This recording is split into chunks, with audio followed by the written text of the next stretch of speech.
Actually, I always say that now.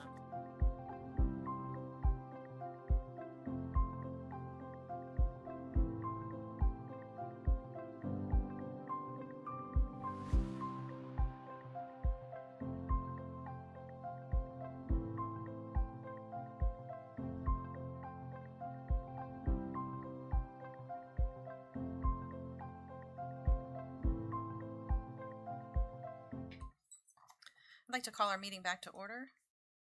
Mr. Greenway, will you please read us out of closed? Sure, thank you.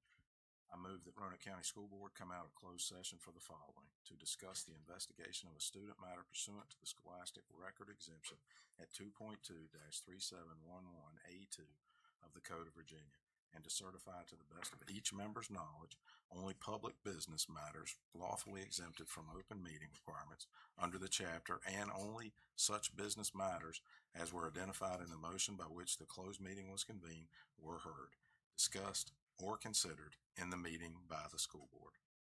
Do I have a second? I'll second. Madam Clerk? Dr. White? Yes, ma'am. Mr. Linden? Yes, ma'am. Mr. Greenway? Yes, ma'am. Mr. Hudson? Yes, ma'am. Ms. Clemens? Yes, ma'am. Item 2.03, action from closed. Yes, Madam Chair, I move that student number EX 2025-2026, number 13, be long-term suspended 364 days and be placed in alternative education beginning the 2026-2027 school year under conditions of a contract determined by the superintendent. Do I have a second? Second. Madam Clerk? Dr. White? Yes, ma'am. Mr. Linden? Yes, ma'am. Mr. Greenway? Yes, ma'am. Mr. Hudson? Yes, ma'am. Ms. Clemens? Yes, ma'am.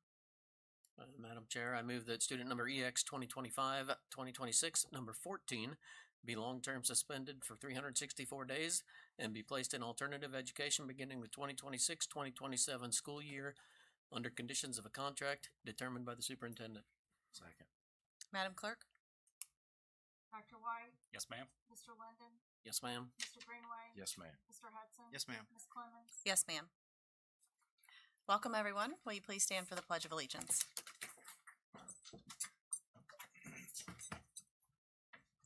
I pledge allegiance to the flag of the United States of America and to the republic for which it stands, one nation, under God, indivisible, with liberty and justice for all.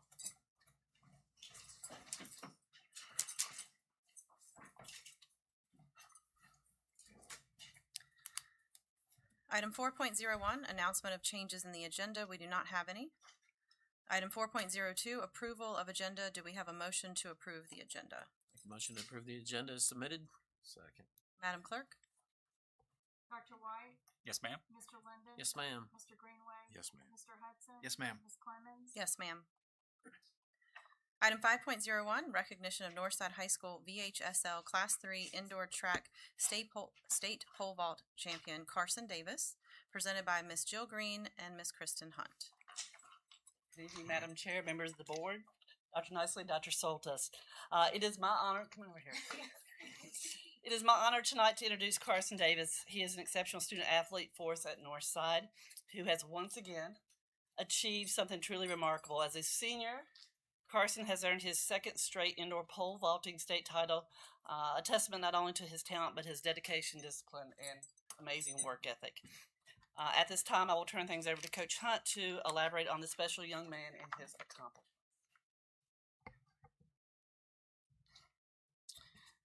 Thank you so much for the opportunity to speak on behalf of Senior Carson Davis.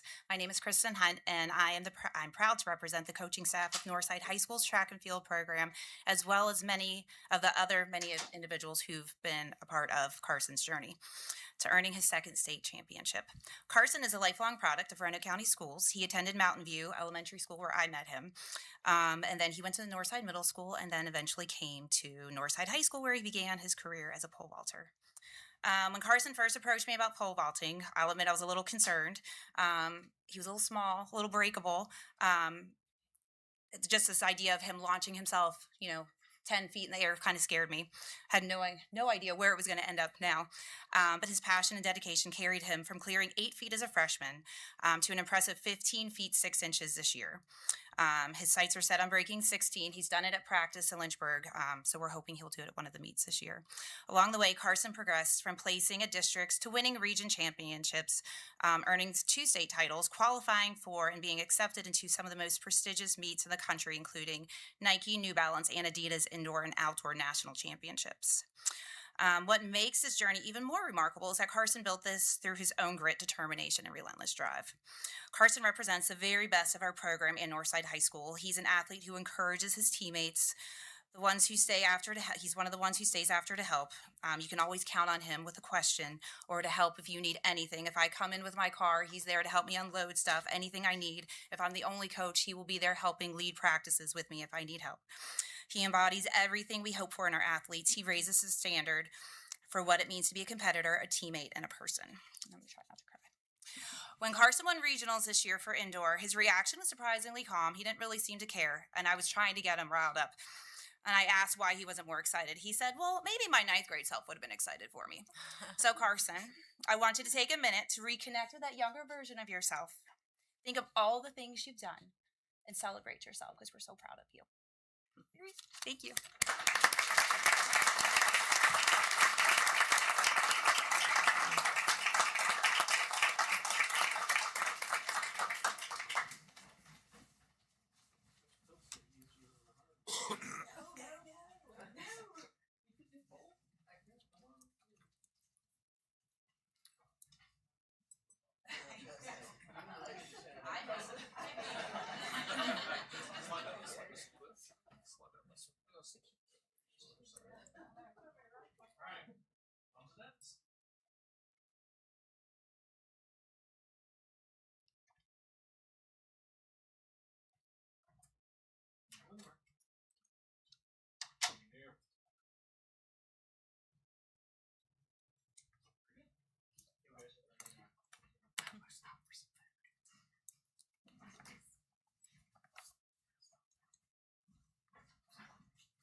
Item 5.02, recognition of Glenver High School VHSL Class 2 Indoor Track Individual 55-meter hurdle state champion, Joey Loader.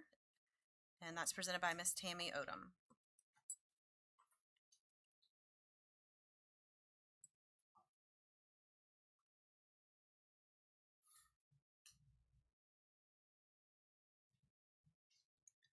Good evening, Madam Chair, board members, Dr. Nicely, Dr. Soltis. My name is Tammy Odom. I'm assistant principal at Glenver High School, and I'm beyond proud to be here to recognize our wonderful student athletes at Glenver. We are so proud of our students who got state championships in indoor track this year. We're proud of their work ethic, their diligence, and their grit. So, moving along, I'm going to let their wonderful coach who's been on this journey with them, Mrs. Madison McCroskey. So I'm actually going to talk about Joey and our girls 4x4 team that also placed first in the state. Thank you so much for having us today to recognize our Glenver High School indoor track state champions. Our team delivered an outstanding performance at the Class 2 VHSL Indoor State Championship earlier this month, bringing home state championships in the boys 55-meter hurdles and the boys 500-meter dash by Joey Loader, and the girls 4x400-meter relay consisting of Anna Hall, Kaylee McDonald, Rhea Bryson, and Aiden Beverly. In the 55-meter hurdles, Joey tied the state meet record, shattered his own school record, and showed the kind of determination and discipline it takes to go out and compete in the 500-meter dash to win. He also placed third in the 300-meter dash. The girls 4x4 crushed the school record, and not only did they place first in the 4x4, each of these young ladies had a hand in placing either second in the 4x200 or third in the 4x800, plus running individual events and placing in the top 8. Each performance reflects countless hours of hard work and a commitment to excellence. This group didn't just succeed, they set a new standard. Their achievements have helped in setting the tone for the years to come, proving that the future of our program remains strong. Thank you. Thank you.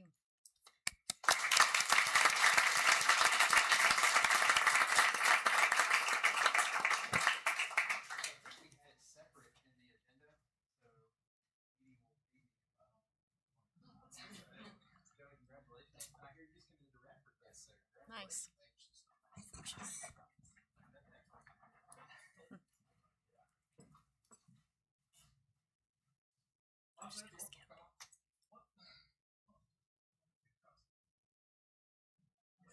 Wait, no, next year. Okay, that's fine. All right, good. All right, here we go. Oh, he's got one more.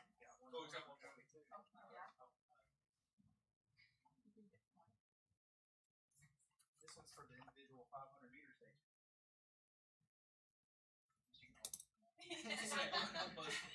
There you go, like that.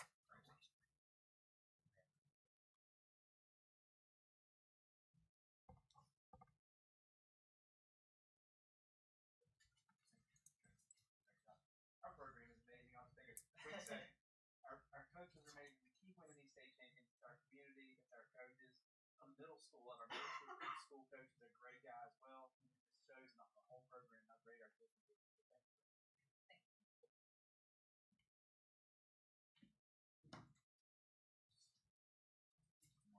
Yeah, I'll keep moving. I think the coach is amazing too. 3-0. Right? Yeah. She took it right off the agenda for us.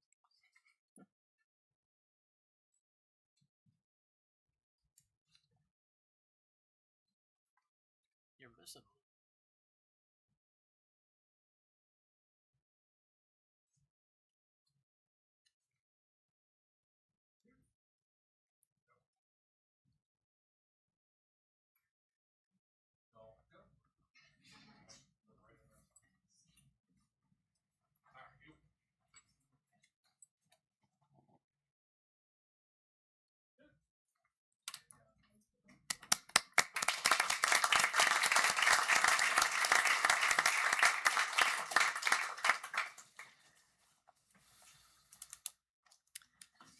Item 5.05, recognition of the All Virginia High School Choir, presented by Ms. Shannon Norman.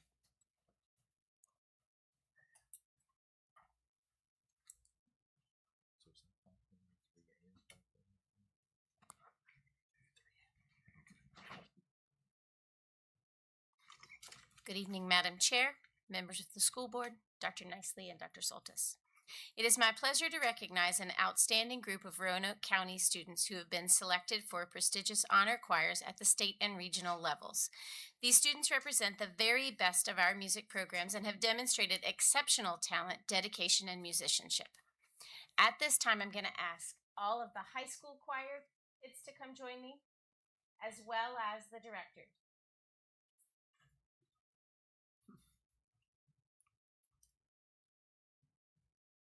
Then I'm not by myself. Yeah, either side.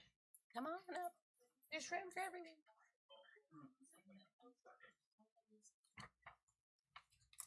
I think the easiest way to do this is I'll call them one at a time. Do you want me? Yes, and we'll do it in order of school. So Just do it. for the high school, it would be Glenver, Hidden Valley, Northside, and Bird.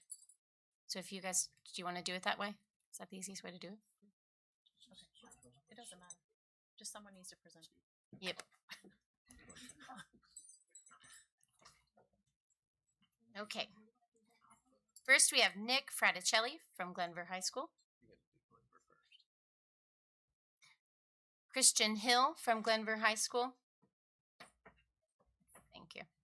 Aurora Landry from Glenver High School. From Hidden Valley High School, we have Tavia and Garrett. Carly Johnston. Jackson Lubeck, I don't think is here. Josue Smallis. Lillian Stanley.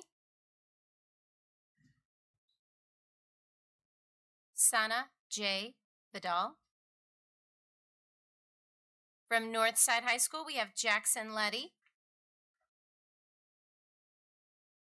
Juliet Ramos. From William Byrd High School, we have Jocelyn Augustinowitz. Did I say it right? Okay, good. Aubrey Blewett. Nate Buck, Ava Lorton, and Brody Parrish. Those are our high school folks. Yep. So high school kiddos.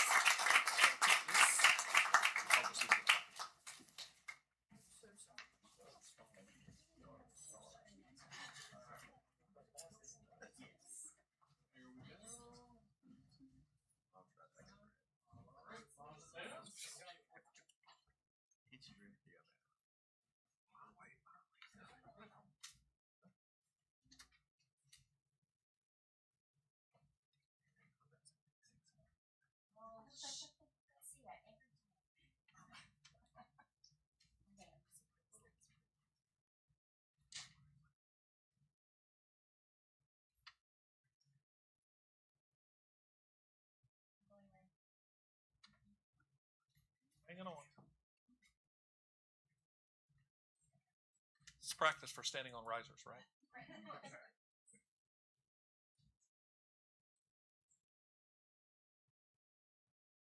Anybody else over here? All right.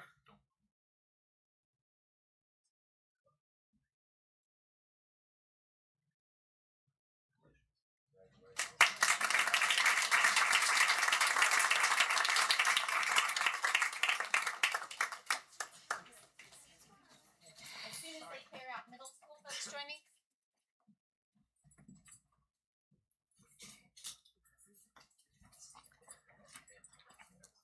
Item 5.06, recognition of the All Virginia Middle School Choir. Are you starting with me?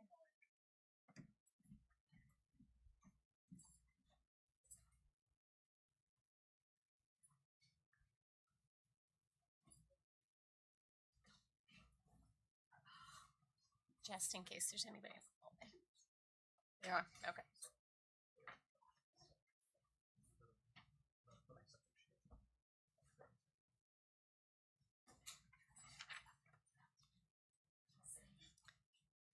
Ready? Okay. The All Virginia Middle School Honors Choir recognizes the top young vocalists from across the Commonwealth. These students are selected through a competitive audition process and represent the future of choral excellence in Virginia. The following students are to be recognized. From Cave Spring Middle School, Miriam Buzidi. Miriam. Okay. Porter Chrisley.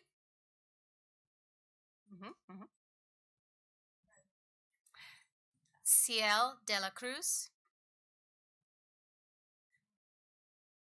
Dr. Garay. Lex Kidd. Elena Martin. J.P. Price. Jaslyn Sarmiento.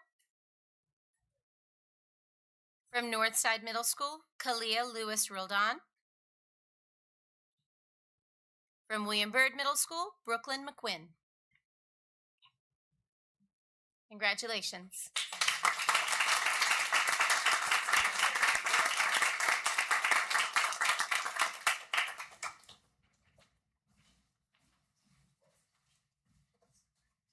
All right, so moms and dads are all welcome to come on up for photos.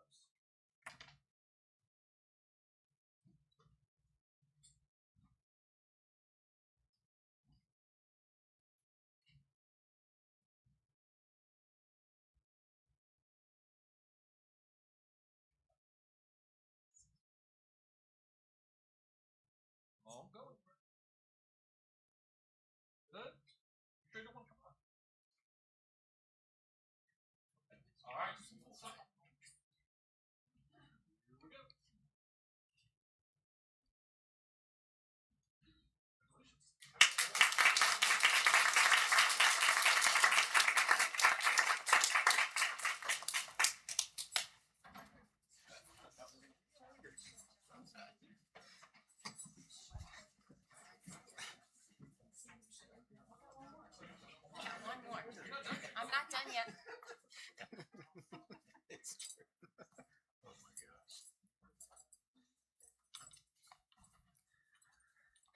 Item 5.07, recognition of American Choral Directors Association Southern Region Honors Choir, again presented by Ms. Shannon Norman.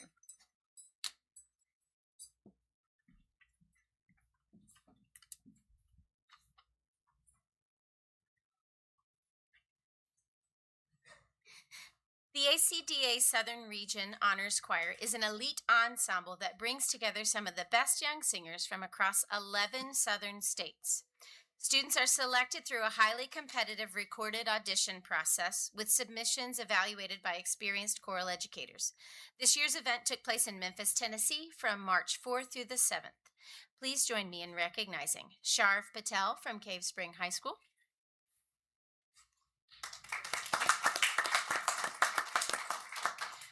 Mrudula Pararulalan.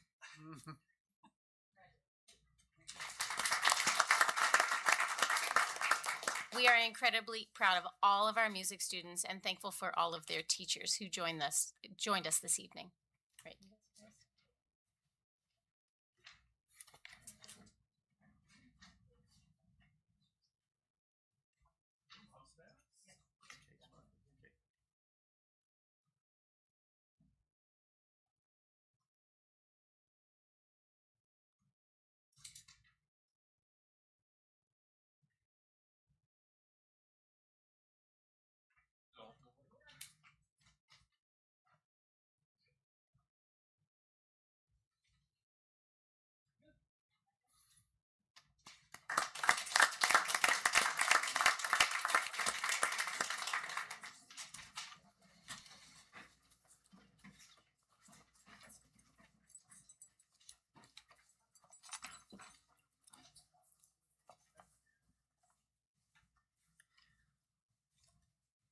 Item 5.08, recognition of Kim Bradshaw for national publication, presented by Dr. Nicely.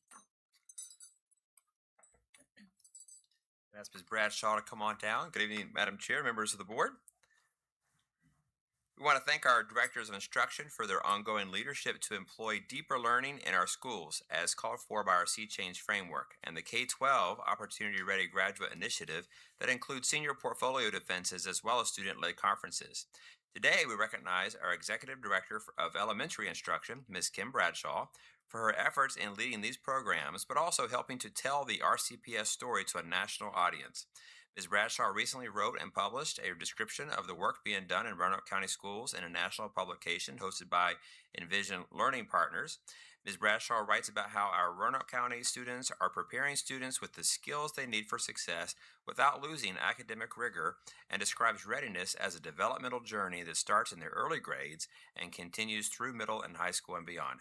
We congratulate Ms. Bradshaw for her accomplishment and thank her for representing Roanoke County Public Schools so well to this national audience.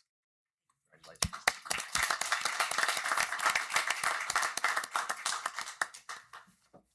Take a picture.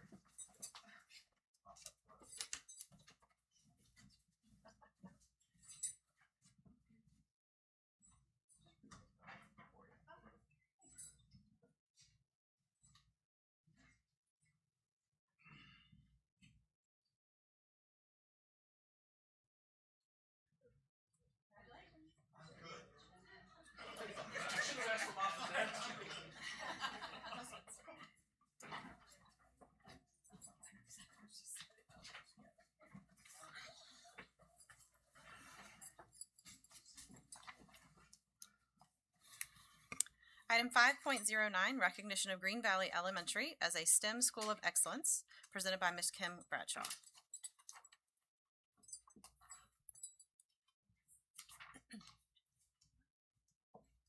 Good evening, Madam Chair, board members, Dr. Nicely, Dr. Soltis.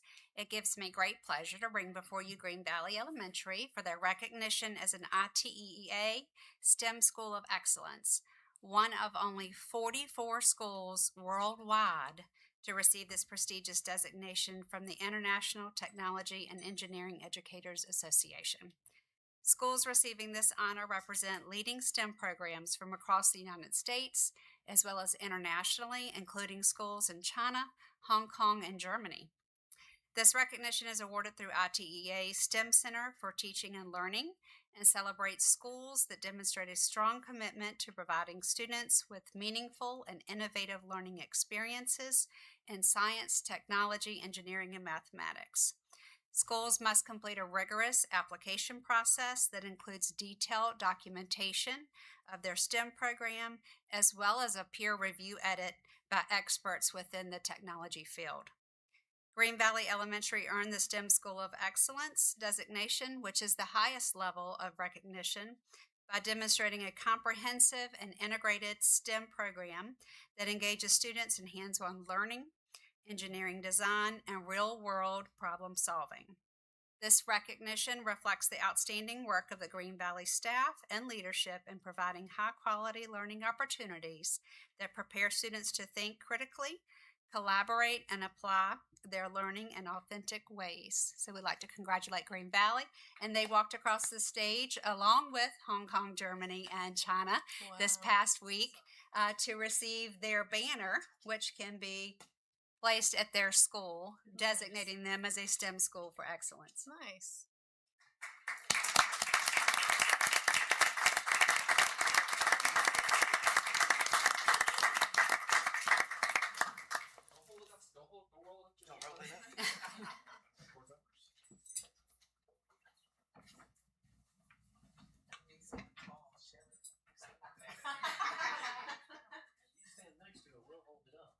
You better stand up here. You won't be able to see over it.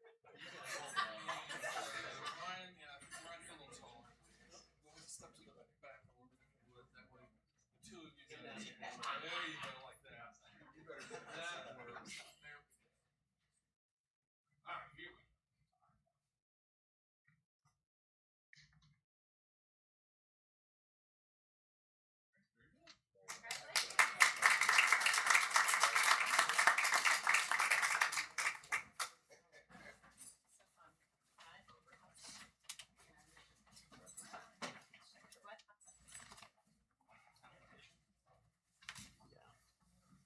Unfortunately, that won't be a headline until we watch it. Although I do see. I saw your name on the agenda. Yes. I do see. They got a little more interesting right there.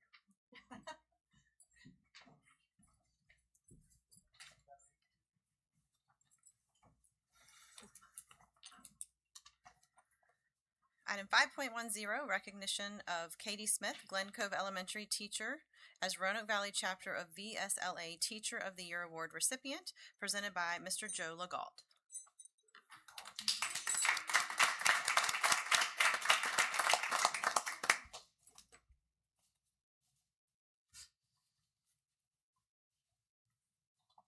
Madam Chair, members of the board, Dr. Nicely, Dr. Soltis. It's a privilege to recognize outstanding achievement in literacy across Roanoke County schools. The Roanoke Valley chapter of the Virginia State Literacy Association recognizes one teacher each year whose commitment to literacy is truly exceptional. I'm pleased to share the 2025-2026 Teacher of the Year, Katie Smith. Katie has been teaching for 8 years, including the past 3 here in Roanoke County. During that time, she's made a meaningful impact on students' learning through strong instruction and deep commitment to helping all students grow as readers and writers. She was honored at the statewide conference on March 3rd and received a monetary award in recognition of her achievement. We are proud to have Katie representing Roanoke County at the state level, and we congratulate her on this well-deserved honor.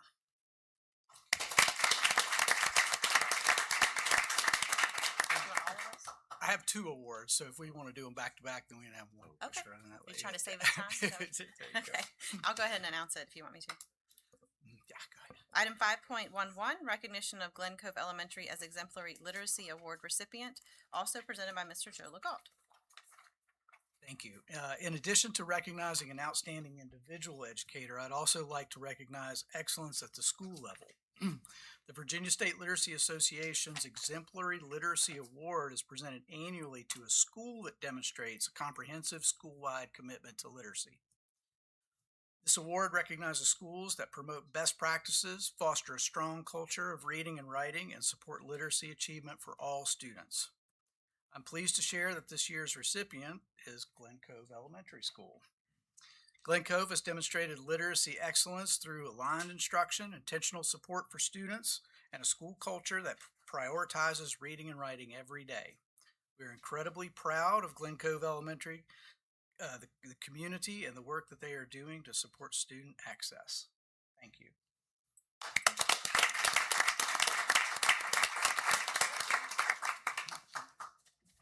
Are we all going up, or is it just? Are we all? I don't know. Why not?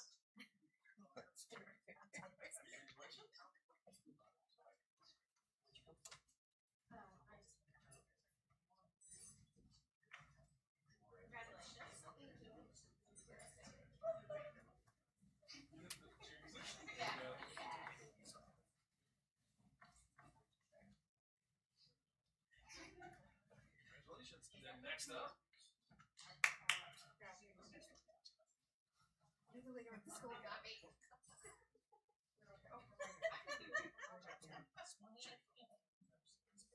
Let's show the plaque. That's the result.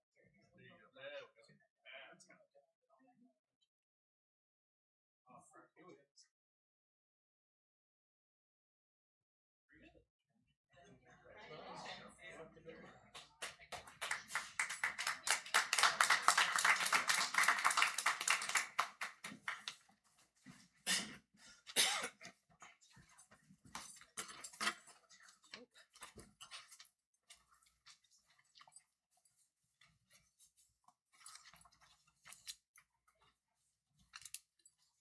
Item 5.12, Annual World Language Presentation, presented by Dr. Paula Newville.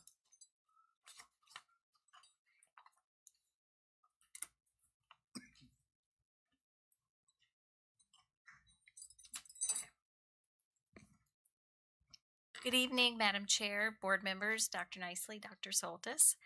I'm here to present our World Language Spotlight. It's World Language Month, so this is the time we do it every year. The topics in this year's slideshow are enrichment. Let's see if this works. Yes. Okay. Artifacts, accolades, and events. Okay.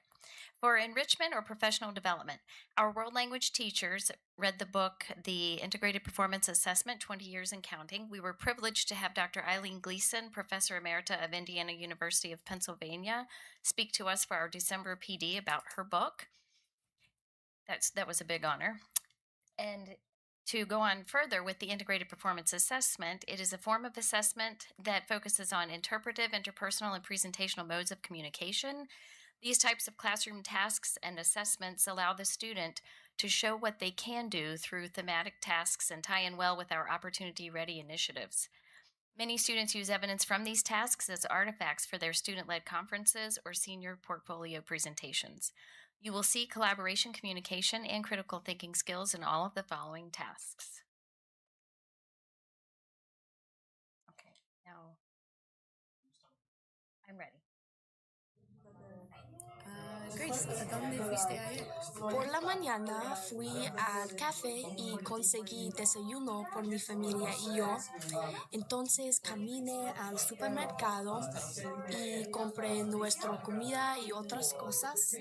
Finalmente busqué por ropa nueva en el mercado.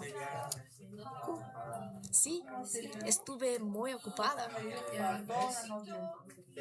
Entonces, in Spanish 3 at Glenver High School, students practice speaking with visual, vocabulary, theme-based supports every day at the beginning of class, every day. This lowers the affective filter so that they are confident and comfortable when performing the interpersonal speaking task as a formative or summative grade. So I've experienced that when I visited that classroom.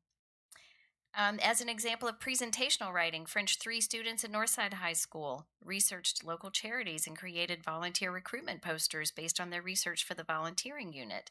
This is a great example of using vocabulary in a real-world local context. This slide shows an example of presentational and interpersonal speaking as pairs of German 3 students at Northside High School collaborated to create a German language game. They then presented to another group of students. One group even created a video game to practice German, which I got to see, and that was really neat. That was amazing. Oops. If I can go back. Yep. Interpretive reading is often a task in Latin class because language advanced placement tests or AP tests are leaning toward project-based learning and assessing. Latin 4 AP students at Hidden Valley High School were assigned a portion of a Latin literary work. In their groups, they had to write a summary to communicate the meaning and illustrate a visual representation. They then hung their final work in order of the Latin piece of literature. Very creative. Obviously, our teachers and students work hard, so I thought I would do some accolades. Therefore, I included this section. These are quotes from an email that Ms. Donathan, a French teacher at Hidden Valley High School, wrote about our department. This is just a portion of the email. The world language teachers in Roanoke County are all super passionate about their languages and their work. When I go to the world language training sessions together, everyone is there to truly make themselves a better teacher and learn new skills.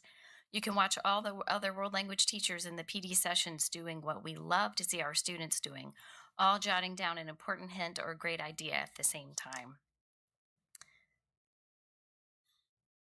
And these are some more accolades. This slide features a quote from the company that makes Note, a teacher tool similar to Quizlet.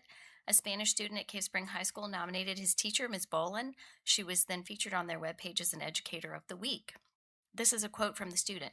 She's an amazing teacher who uses Spanish to teach us about cultures around the world, and she helped me to go from a novice Spanish speaker to being able to read, write, and speak on a very high level. And so speaking of cultures, this slide also includes a classroom spotlight from my classroom at Cave Spring Middle School, where we have the bracket for Mani Musicale. And it's really a shout out to all the French teachers in Roanoke County Public Schools. We all do this Mani Musicale every March. The students love it. They love to vote on their favorite French songs. It's a global competition with over 9,000 students studying French worldwide who are voting. The songs feature musicians from Canada, Martinique, France, and the Ivory Coast. And actually, French and English are the only two languages spoken on 5 continents. So it's a worldwide activity with a worldwide language. And now, an accolade or shout out to our students. 42 Roanoke County students or seniors achieved the seal of biliteracy through the STAMP or the AP, which is the Advanced Placement Test in 2025. 4 seniors earned it through both STAMP and AP tests. They took them both. The seal of biliteracy is now a recognized workplace credential per the state government. This will help our Roanoke County students when applying for jobs and programs in the future. And now we're on to our last part, the events. We have had and continue to have a very busy school year in and outside the classroom in world languages. As I said before, National World Language Week is every beginning of March. This year's theme is languages and careers. There are many careers where one can use their language skills. Some events for this school year are on these next few slides. And we're going to go back to last fall. William Byrd Middle School celebrated Hispanic Heritage Month with student-created posters, contests, a bingo game using the biography posters in the hallways, and classroom pair activities in the target language in the classroom. They always do a great job with that event. At Cave Spring High School during World Language Week, French and business classes, so both, so several business classes and all the French classes, attended a speaker event featuring employees of FGS Global, a global strategy firm, and Rivian, the electric vehicle company. Ms. Poirier talked about how she uses French when she travels outside the country for her company, including the Democratic Republic of Congo and Africa. And Mr. Squire emphasized the use of French as a soft skill in a career. For example, when a French-speaking YouTuber wants to feature Rivian in their videos, he is the one who handles those conversations. So it was a really interesting talk. The students were very engaged and asked amazing questions. And I want to thank Jason Sir and Mark Jones for attending this event. They're head of CTE. At Cave Spring Middle School, during World Language Week, faculty wore name tags of the language or languages that they studied, speak, or want to learn. It really opened up a lot of conversations for students and faculty. For instance, Mr. Hankins studied Latin, Greek, French, German, and Japanese. He said he uses Latin still to teach 8th grade English, especially when teaching morphology, which he has on the board behind him. He wanted to have that picture taken there. He's like, get it in front of this. Oh. One more thing that's not on a slide, the annual International Potluck and Charity event at Cave Spring High School will be April 16th at 5:30 p.m. in the cafeteria. This year it will be a joint effort with the art department, so we do a lot of collaborating in world languages with other departments. And on this slide, William Byrd High School will be having their first International Day on April 28th. Please come if you're able. It's during the school day, and there will be many speakers who have traveled, lived, studied, or worked abroad. There will be speakers from such companies as Novozymes, Virginia Tech Carilion School of Medicine, and Revlon. And I leave you with this quote from an Austrian philosopher: "The limits of my language mean the limits of my world," and we hope to offer our students limitless possibilities with language learning, and we hope that they're going to be lifelong learners. My information is here on the last slide.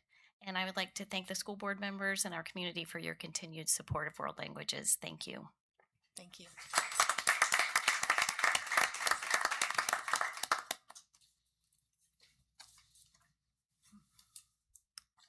Item 5.13, School Spotlight, Clearbrook Elementary, presented by Ms. Laura Bell.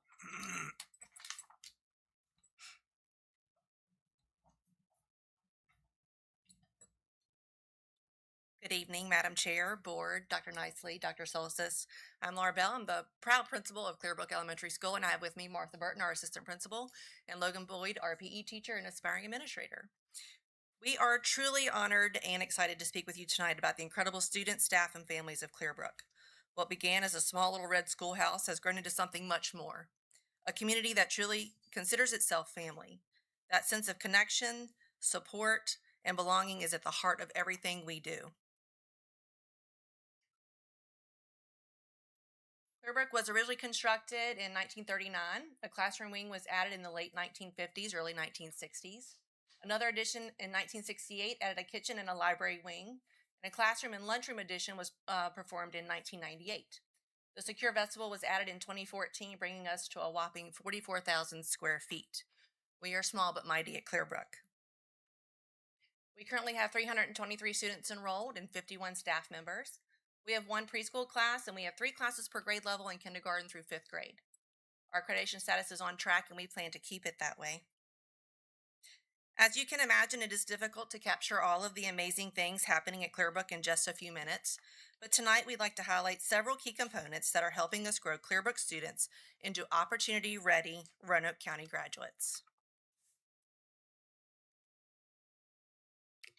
First, our work in the multi-tiered system of supports ensures that every student receives the support they need to be successful academically, socially, and emotionally. Our work is grounded in strong relationships, collaboration among staff, and using data to meet students where they are. At the core of our work is what we call the Cardinal Way. At Clearbrook, being respectful, responsible, and safe is not just an expectation, but it is something that we explicitly teach, model, and reinforce each and every day. This serves as the foundation of our Tier 1 instruction and helps build strong character in all of our students. Additionally, we focus on conscious discipline. Students are learning how to regulate their emotions, make positive choices, and understand that their actions have consequences. These are lifelong skills that extend far beyond the classroom. We believe in strongly celebrating these positive behaviors in meaningful and fun ways. Students can receive individual shout outs from any staff member in our building, recognizing how they demonstrate the Cardinal Way. We read these shout outs every morning, and it builds excitement across the school. We also accumulate the shout outs towards a weekly recognition. The homeroom with the most shout outs earns a chance to spin the Cardinal Wheel. And the choices on the Cardinal Wheel were chosen by our Student Cardinal Association.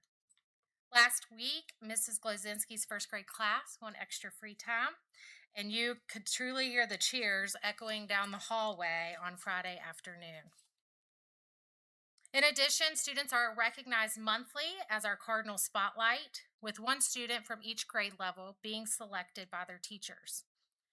Our staff is also celebrated through our Growing in Kindness board, where colleagues recognize one another for outstanding work, as well as through recognitions shared at faculty meetings. School-wide rewards are also voted on by our Student Cardinal Association, and we have had some pretty good school-wide experiences. Baseball-themed celebrations, visits with local hockey players, a chance to turn Miss Bell into an ice cream sundae. And currently, we are 85 shout-outs from earning our next school award, which is a glow dance party. And the excitement is building. I'd like to take just a few moments to highlight the amazing work our staff is doing to prepare our students to be truly opportunity ready. Recently, I had the privilege of representing Roanoke County Public Schools at the ITEA conference in Virginia Beach. While there, I listened to a panel of industry leaders discuss what they are seeing in graduates entering the workforce. They spoke about concerns such as limited communication skills, difficulty thinking beyond outlined steps, and a lack of persistence and resilience when faced with challenges. As I listened, I felt a deep sense of pride knowing that I am part of a school division that understands the importance of a strong and meaningful profile of a graduate. At Clearbrook, we are intentionally embracing our role at the elementary level by focusing on 3 critical foundational skills: communication, creative thinking, and collaboration. Our students experience these skills every single day through hands-on, engaging learning opportunities. With the addition of new technology like Lego Spike Kits and 3D printers, students are able to bring their ideas to life in meaningful ways. For example, our first graders recently connected literature and innovation after reading The Mitten, designing their own animals to live inside a mitten, and then writing about their adventures. Our third graders combined math and technology by coding and designing their own snowflakes, applying their understanding of symmetry in creative and engaging ways. Our fifth graders have taken collaboration to another level. After reading Balloons Over Broadway, they worked in teams to design and create their own balloon floats. They've also explored engineering challenges like building marble roller coasters, testing earthquake-proof structures, and even using circuits to play music with bananas. Nothing motivates a fifth grader like music with bananas. These are just a few examples of the meaningful real-world learning experiences happening every day at Clearbrook. I am especially excited to see our solar car team compete on the 8th, and I have high hopes that we are bringing home that trophy. We are also incredibly proud of our partnerships with our high school colleagues as we work to bridge the elementary and high school experience for our students. We are thankful for our partners at Hidden Valley and Case Spring High School. Hidden Valley coding students came and worked alongside our fifth graders, not only teaching them how to code microbots, but truly partnering with them in the learning process. We also welcomed Teachers for Tomorrow students who supported our third, fourth, and fifth graders as they prepared for their student-led conferences. It was truly special to watch those interactions unfold. You could hear meaningful communication happening both ways, and at times it felt like the high schoolers were learning just as much from our elementary students. In addition, Ms. Heck and Mr. Boyd helped coordinate high school volunteers to support our American Heart Challenge, and we loved having the football team join us for a High Five Friday. Although we did quickly realize that we may need to add a how to high five lesson into PE, it was amazing how many of our students just kind of walked past and stared at them. It was a fun and memorable learning moment for everyone involved. School climate is another area where Clearbrook truly shines. We embrace a work hard, play hard mindset. Our teachers do an incredible job balancing high expectations with a strong relationship building both with one another and our students. Our Sunshine Committee goes above and beyond to ensure staff feel appreciated and supported, whether it's through small gestures like a Treat Charlie, organizing lunches, or stepping in during times of need. Clearbrook is a place that digs deep and loves hard, and that sense of care is felt throughout the building. And just as importantly, we know how to have fun together, from Halloween celebrations to Read Across America Week to our always anticipated Underground Spirit Week, where mustaches somehow become the norm. Our staff embraces every opportunity to build joy and connection. The positive energy carries directly into our classrooms and helps create an environment where both students and staff thrive. Finally, we'd like to thank our PTA because they continue to grow and make strong impact on our school community. Through events like Spirit Nights, school dances, and fun runs, they're creating opportunities for connection while giving back to our students. They've helped bring engaging programs into our school, including guest speakers who promote important lessons like healthy choices. Most recently, Our PTA helped secure 8 outdoor picnic tables, giving students the opportunity to enjoy outside dining as a reward, something they absolutely love. They also have plans to create a shaded patio space for our students in the future. We're incredibly grateful for their time, energy, and care they pour back into our Clearbrook students. Clearbrook is more than a school, it is a family, and we are incredibly proud to represent a community that is so deeply committed to growing students who are not only academically prepared, but truly opportunity ready. Thank you for your time and the opportunity to share the story of Clearbrook. Again, thank you for giving us just a couple minutes. I know it's been a long night, but we appreciate that opportunity. There are great things happening at Clearbrook.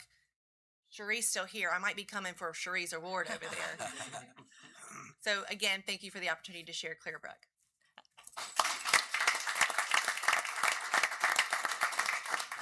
And I'm not going to try to hide how biased I am about Clearbrook. Both of my children went to school there. It's a wonderful school. They both had wonderful experiences. The staff is great. This is Laura's second year as principal there, and she's doing an amazing job. So thank you for all that you do. I just love Clearbrook. It's a great little school. I know it is. Thank you for being here. Item 6.01, report by Student Advisory Council Representative, Mr. Bear Tyree. Good evening, Madam Chair, Dr. Nicely, Dr. Soltis, and members of the board. Thank you for this opportunity to share what happened at the recent SAC meeting on March 4th. The council welcomed Ms. Karen Garlow, who shared information about the college, career, and mental health support available to Roanoke County students. Ms. Garlow addressed one of the council's most common requests, greater college and career support. She reviewed the division's use of Major Clarity, a career exploration platform. She also highlighted opportunities for students to engage with career fairs, college representative visits, military recruiters, and career centers located in each high school. The presentation also highlighted several student support and mental health resources, including life counselors who are licensed by the Virginia Department of Behavioral Health. Reach Out, a 24/7 student crisis hotline, Let's Talk, a program providing up to 5 free telehealth counseling sessions, and Speak Up, a platform students can use to report safety concerns. Council members reiterated that these resources should be promoted more frequently. Representatives shared updates from their high schools, or all schools. Some updates include Glenver High School recently conducted a human trafficking awareness campaign and shared their spring production of The Wizard of Oz. Glenver Middle School recently held a mental health awareness campaign led by the life counselor. Cave Spring High School had a Opportunity Ready portfolio defenses, and their Knights Aid is launching Project GPS, which is Project Get Places Safely.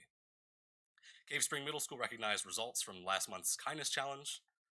William Byrd High School students are currently exploring the creation of an anti-vaping club. William Byrd Middle School is discussing installing vape detectors. Northside Middle School held a leadership tour with the new principal. Hidden Valley High School is preparing for the spring production of Cinderella in collaboration with Cave Spring High School, and is celebrating a regional basketball championship. The council shared updates regarding the 2026 Student Leadership Conference, which will be held on April 24th. The theme for this year's conference is Communication Creates Change. The planning committee has secured the following speakers: Chris Turnbull, Chief of Staff at Carillion Clinic; Elizabeth Chapman, BCAT Mass Communications Instructor; Nancy Hands, Executive Director for the Partnership for Community Wellness; and Niles Comer from the Partnership of Community Wellness. Brent Hudson, Roanoke County School Board Member, and Sheriff Eric Orange; Chuck Lionberger, Director of Communications for Roanoke County Public Schools; and Amanda Livingston, Executive Director of the Salem-Roanoke County Chamber of Commerce. The next Student Advisory Council meeting will be held on April 1st. The council will welcome Joe Legault, Supervisor of English and RCPS Online, who will engage students in a discussion about the academic integrity in the age of artificial intelligence to gather student feedback on this emerging issue. Thank you for your continued support of the Student Advisory Council and student voice in Roanoke County Public Schools. Thank you.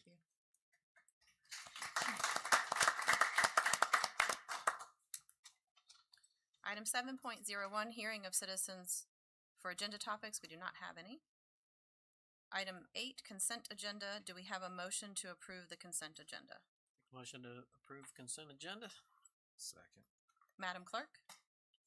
Dr. White? Yes, ma'am. Mr. Linden?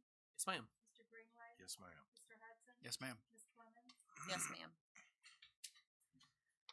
Item 9.01, request approval of 2026 VSBA Business Honor Roll Resolution, presented by Mr. Carl York.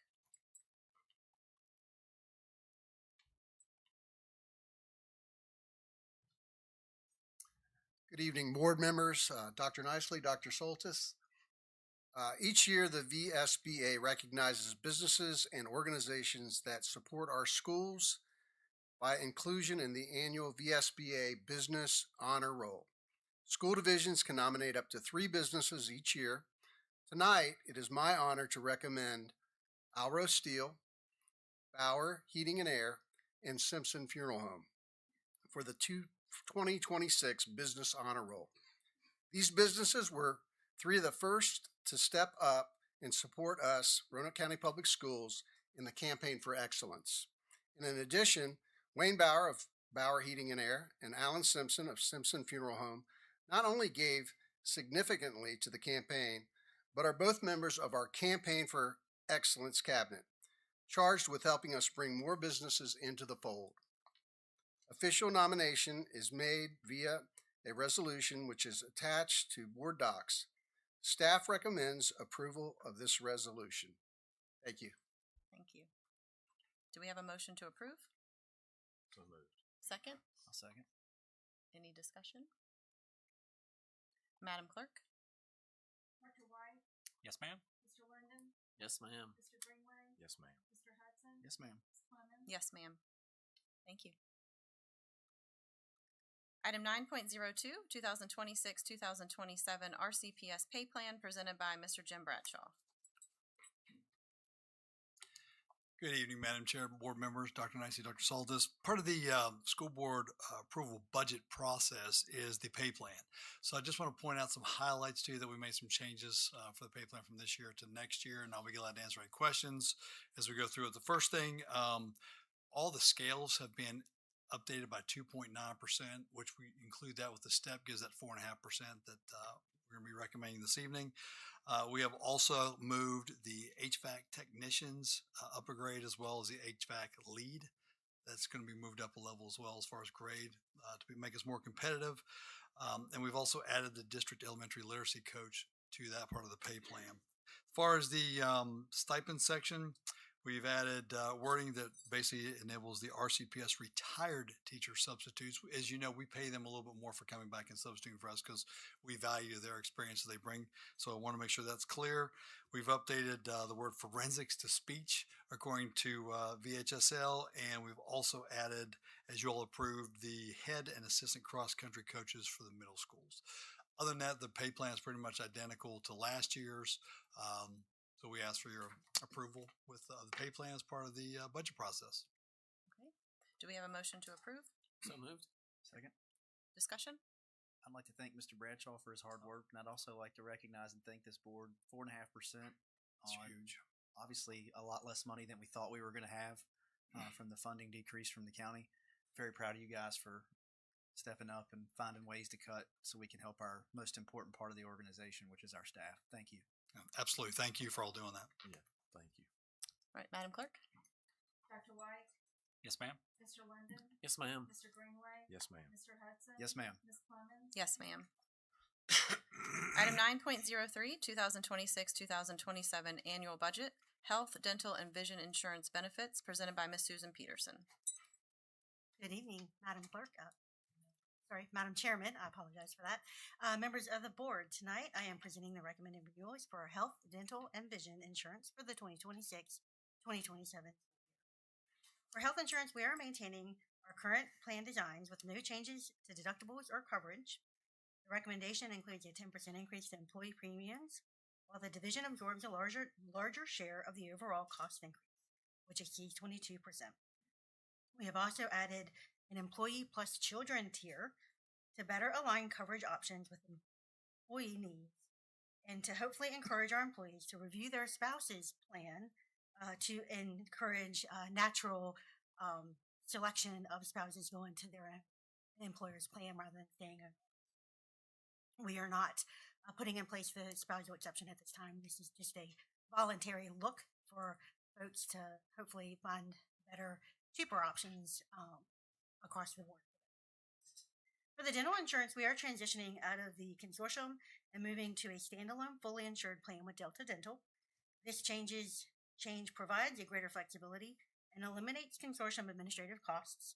There are no changes to the plan design for the current year, and premium adjustments have been incorporated in the rates as well.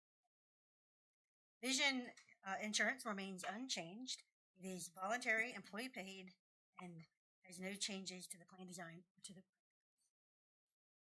overall. These recommendations reflect a balanced approach. We are maintaining strong competitive benefits for our employees while managing ongoing cost pressures in a responsible and sustainable way. I would be happy to take any questions.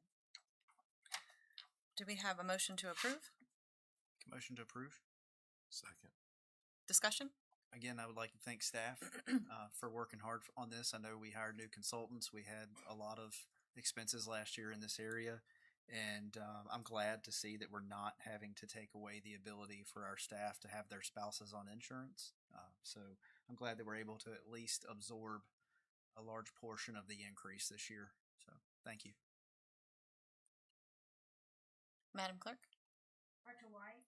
Yes, ma'am. Mr. London? Yes, ma'am. Mr. Greenway? Yes, ma'am. Mr. Hudson? Yes, ma'am. Ms. Clemens? Yes, ma'am.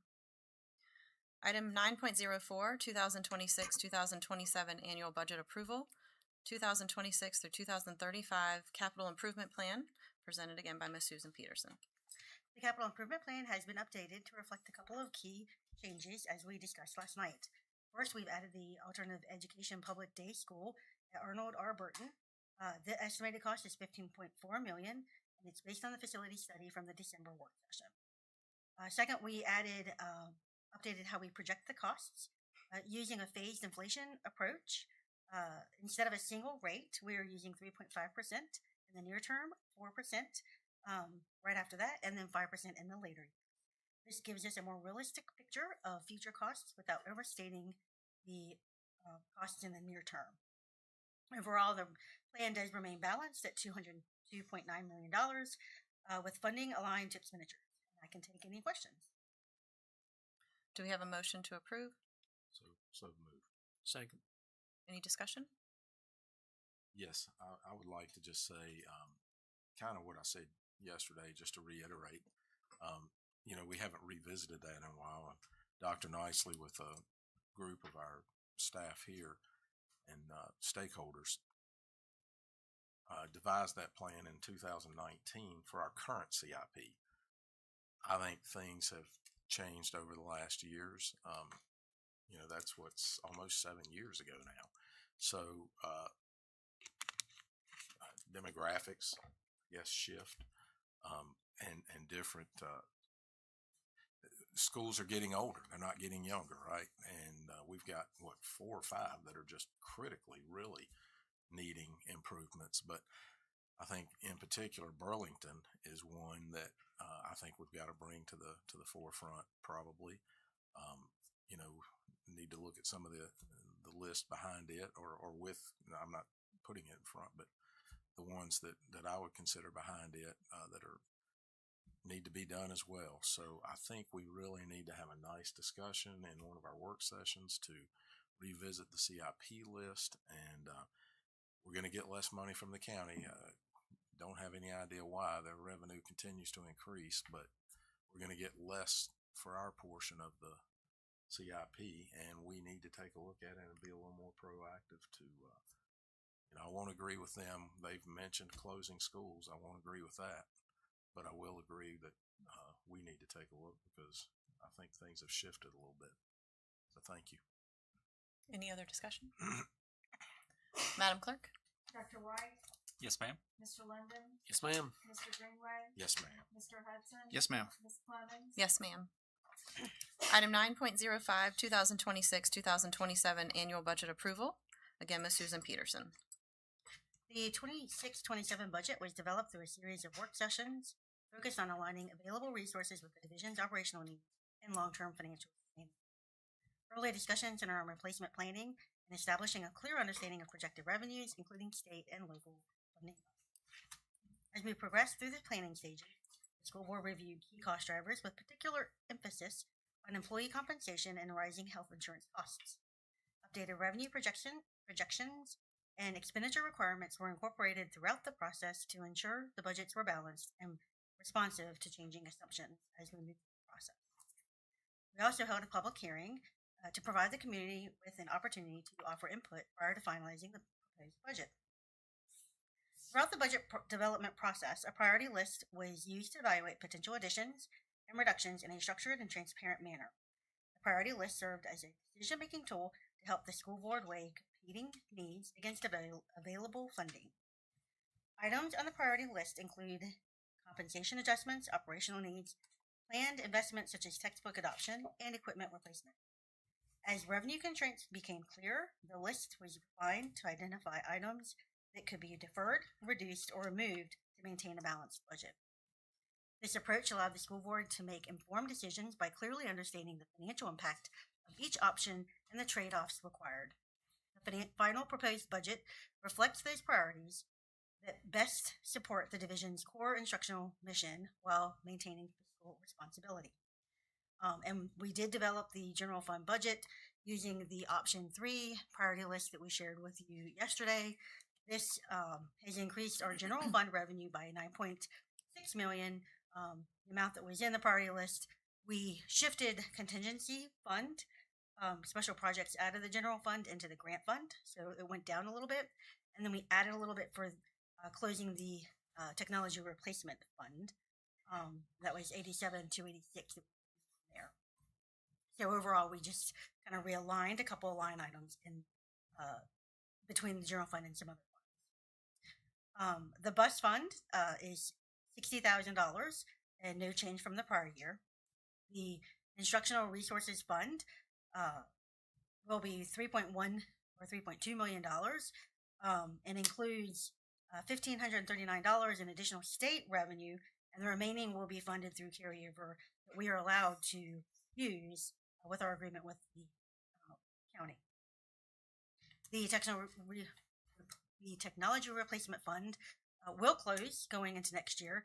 That will be $7.2 million reduction, but it is offset by general fund reduction. Most of that money was a transfer from the general fund to technology replacement fund, and what we have investigated and learned through this process is as we started leasing more and more our technology, more of the operating costs were running through that fund, and it just became much more transparent to just roll that into the ITS department in the general fund. And so we did go through that process. The grant fund went up $4.9 million. That included possibly a $4.4 million increase from the House budget, if that is the one that is adopted. We did not discuss the use of this yet, but when we get a final budget, if that does come to pass, that can help with some of those one-time needs. That is flexible money that will not be recurring. That's why we left it in the grant fund to be as conservative as we could be. Other grant increases, $206,000 for DPI, $81,000 for VOWS, $40,000 for algebra readiness, $10,000 for the jail grant, $4,400 for Project Grad, and then we added the special projects contingent grant fund from the general fund. The nutrition fund is $8.7 million. It went down $41.8 thousand because of a reduction in state reimbursements. Our activity fund went up by $118,000, and this is because we added church billings that we process and they were flow through. They end up in the activity funds for our schools to use. The capital projects funds went up $21,000 due to CIP changes of cash that we received from the county for debt reserves and refunding credits that help us start to fund future capital projects. The health insurance fund went up $4.6 million. The dental fund went up $230,000. Both of those are relatable directly to claims and premium changes. And so at the end, our overall total budget for 2027 at this time is $301,004,135. This is a change from the prior year of $13,708,117. And I will reiterate that this is our first pass as we don't have a final state budget. So I suspect we will be back here in another month or so going through the process and hopefully adding items back into the process. Before I wrap up, I would like to express my sincere appreciation to my finance team, to our directors, Dr. Nicely, Dr. Soltis, for their collaboration and support throughout this entire budget process. Their collective efforts were instrumental in developing a thoughtful and balanced budget, and I am truly grateful for their partnership. It has been a long time because I'm getting ready to cry, and I'm sorry about that. I'm very stressed, evidently. So there you go. There's your budget for next year with a nice tidy bow. I'm sorry that I was unable to get this report up in board docs, but I will give it to Ms. York in the morning.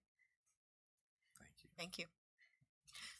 Do we have a motion to approve? Motion to approve. Second. Any discussion? Thank you, Susan, and please extend our gratitude to your staff. I know it's been some long nights. Yeah, there is some discussion. So just to reiterate where we were and where we are,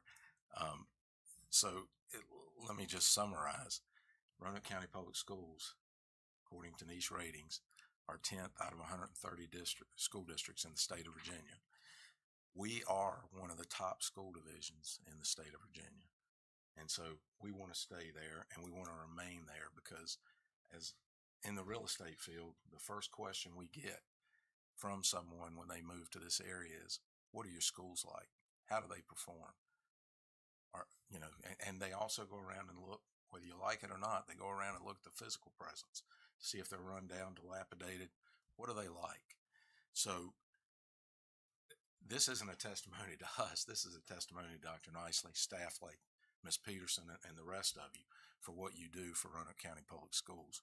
You have built this. You have made it what it is, and we are this shining example on the left side of Virginia, basically. From central to southwest Virginia, we are the shining example.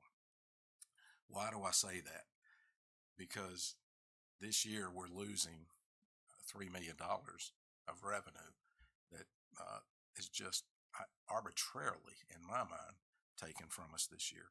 I don't know if it's a trend where they see this across other counties and cities, but I just think we got to be very careful because we do have something special here. We don't have a lot of we don't have economic development in our region right now.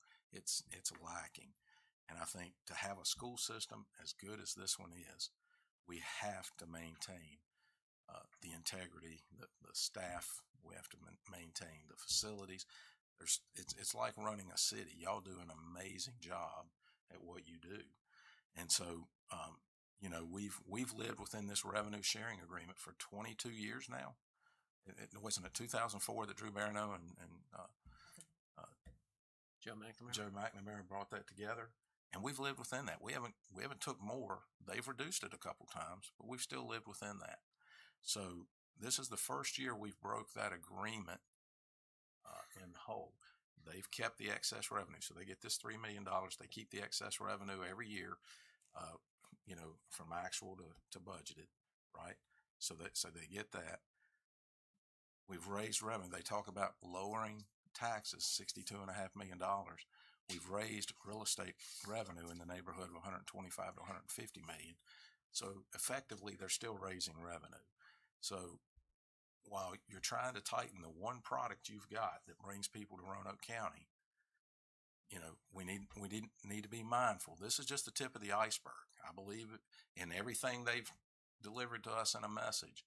They're gonna take from us the next year, maybe the next few years, and you're asking the schools to tighten, and y'all have done an amazing job. We went from where we thought we were going to be at 3% raises. We asked you to look to go to another percent and a half. You went to 1.5% more. We made that work.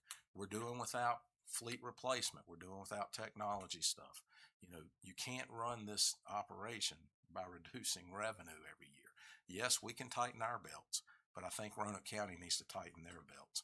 When you're losing $500,000 with one establishment, when you're spending $11 million on, I don't know how many libraries we need in Roanoke County. They're very needed, but we've got to prioritize what is important to us. And for me, it's Roanoke County Public Schools. And so I want to say the last thing, and this is the measure that I think carries the most weight of anything any of us say and I don't know if we can do a study on this. When our kids go to college, how many of them return? I don't have any statistical data. Can we measure that, Dr. Nice or Dr. Soltis? That'd be a challenge. Yeah. So my guess is my informal poll, my informal data tells me that we're losing these kids because we don't have the job structure. We don't have the necessary tools to bring these young folks back to our area. I hear it all the time about them leaving and not coming back because we don't have that. Stop worrying about the schools in Roanoke County right now and worry about economic development. We need jobs for these kids. We need to make them stay here to come back. So, thank y'all for what you've done. I know this has been a challenging year. It's no wonder you don't have it ready for us to give us some board docs. Bless you and bless the staff, but for what you've done, because this is an amazing year to have been hit at the last minute with this knowledge, because lack of transparency. They did do some 2x2 meetings. They never came to me, but I do want to give Tammy credit. She did something that none of the other board members could do for the last 5 or 6 years. She asked me to sit down and meet with her, and we did, and it was very productive. And I was able to share all this. Doesn't mean it'll change anything, but I was able to share this because, the others control the board. So just be careful. You can be mad at Tim for coming on here and saying things that need to be said. But when you mess with the one thing in Roanoke County that is shining, don't make that mistake of messing that up. We need to keep it right where we're at. Thank you. If I may, just want to thank Susan and your staff. You did a tremendous job. When I heard that $301 million total, it's eye-opening. And I know we had to make some difficult decisions, but want to thank the department heads for their help in getting to where we are now. Want to thank Dr. Nicely for holding Dr. Solstice's hand through this so that next year he's prepared and ready to go.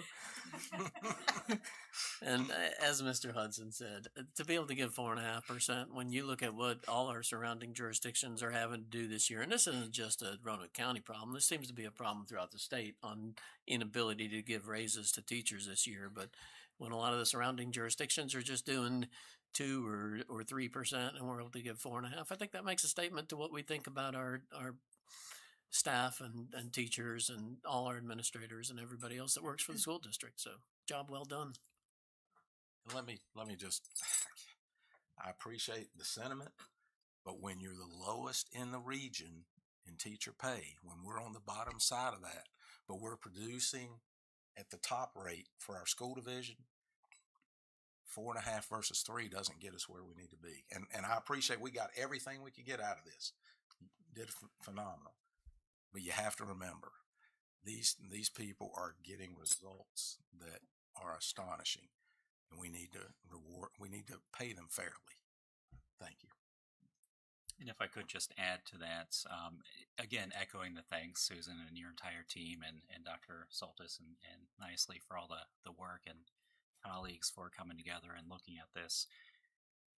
Part of this process, and this was my first budget that I've had to work through, so trial by fire, it's definitely been a roller coaster of one. But we were able to look at budgets with limited information. We still don't have the final state budget coming towards us, but we're making pretty good educated guesses on it. So we've had to be flexible and creative and look at ways that we can make fiscally responsible decisions with this money and putting our staff first where they belong. As Tim's pointed out, we do have above average staff here in Roanoke County, and we need to pay them what they're valued, which is right now it is below average across the state and across national levels. We continue to lag behind. And I brought this up in one of our work sessions. Between 2020 and 2025, we've seen a cumulative inflation rate of approximately 26%. In that same time, our teachers have gotten close to 14% pay raises for a number of different issues, including COVID pandemic restrictions on pay raises. But that still leaves them 11% 11-12% behind the cost of living increases that have gone on. So I want to just make sure that we're being candid and transparent about what we're trying to do. We need to be trying to close that pay gap to bring our above average staff to at least average salary. And it's going to require us to look at greater than 4.5%, greater than 5% over the next several years just to get them back to average.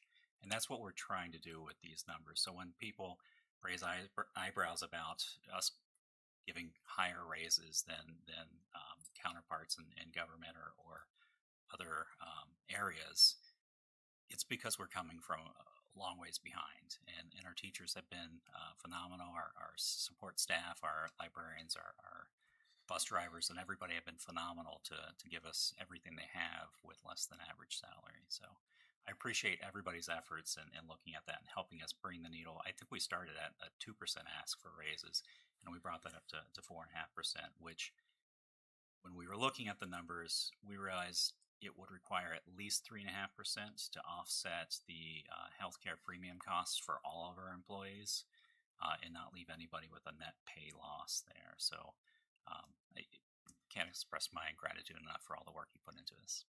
Thank you. Thank you. I also just want to say thank you to you and all of our staff for doing this.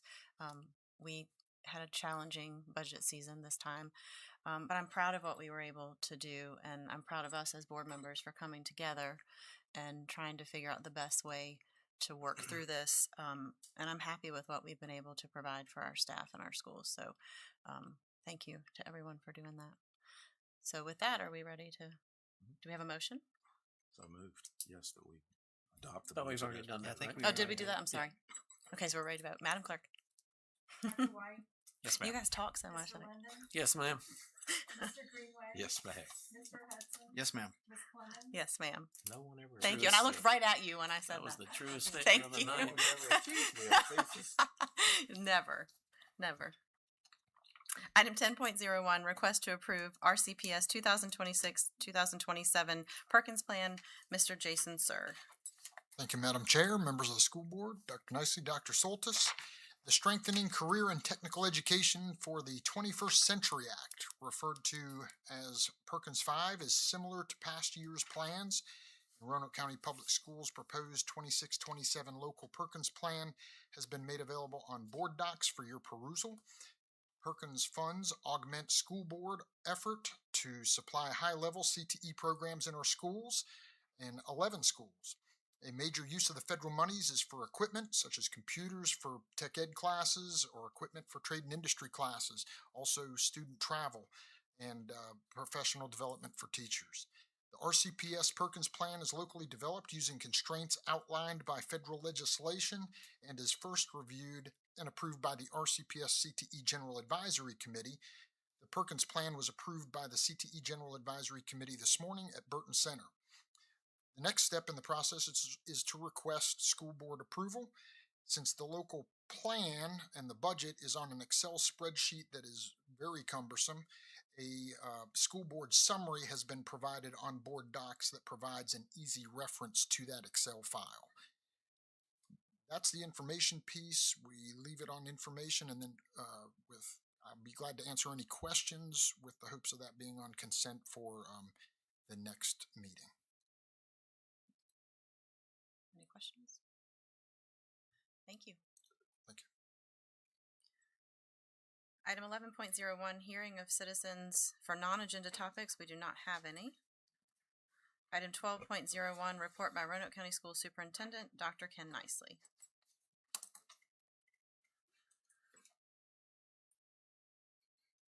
Thank you, Madam Chair, members of the board.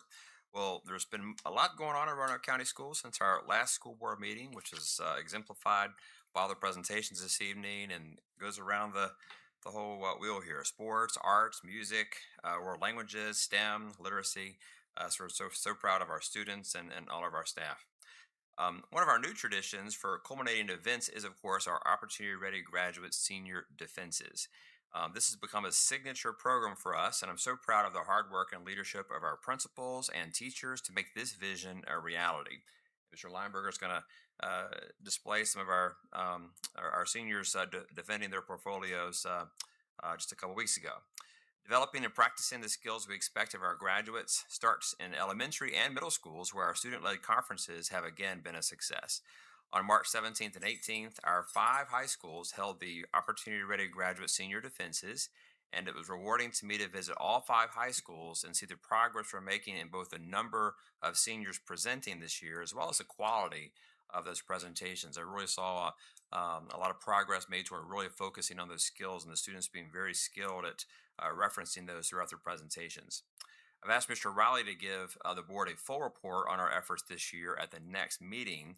The initial reports are that we have had over 65% of our seniors earn their Opportunity Ready Graduate Diploma Seal this year, with Glenver, Northside, and William Byrd leading the way with 86, 82, and 73% participation, respectively. So a lot to be proud of right there. So we're really proud of all of our students. This was just a sampling of some of those. I think Mr. Tyree is on one of those pictures. See yourself? Okay. He looks good. All right. We're also honored and proud to host Virginia Secretary of Education, Dr. Jeffrey Smith, and State Superintendent Jenna Conway on March 17th as part of their state listening tour to showcase the ways our school district is opportunity ready and preparing current and future students with the skills and knowledge they need for success. We took our guests from Richmond on a brief tour of RCCTC and then invited them to observe some of our senior defenses at Northside High School. So I want to thank our students, teachers, and staff who participated in roundtable discussions with our visitors. And I also want to give a special shout out to, and I think she's still here in the audience, Northside Principal Ms. Jill Green for the extra work she put into hosting these events. It was a lot of extra work on top of also organize all these senior defenses. So can we actually thank Ms. Green? Give her a round of applause. I called her up. I said, "Are you in a good mood? Because I have a question." And she embraced the opportunity, and they were wonderful hosts. So we appreciate that. The backpack run fundraiser at Green Hill Park, held on the first Saturday of spring break, was successful, and the runners were treated to a beautiful day. I want to thank our primary sponsors, RRMM Architects, Virginia Credit Union, Cox Communication, as well as all the volunteers from our Roanoke County Public Schools Education Foundation. None of this work would be possible, of course, without the extra work of folks like Mr. Lineberger and Ms. York doing all the work behind the scenes. We thank them.